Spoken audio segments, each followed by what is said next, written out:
ही ज्यादा है।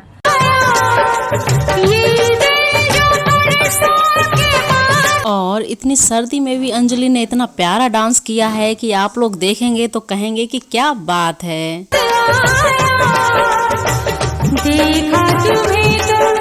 और इसी के साथ में अंजलि ने अपने डांसिंग में तो फुल एफर्ट लगाया ही है और अपने लुक को भी बहुत ही प्यारा बनाया है।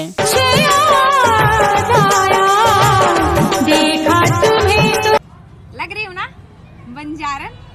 आप लोग कमेंट में बताइएगा कि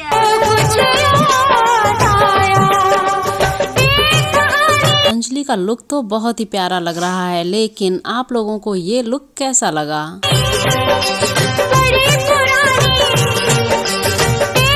So friends, thank you so much.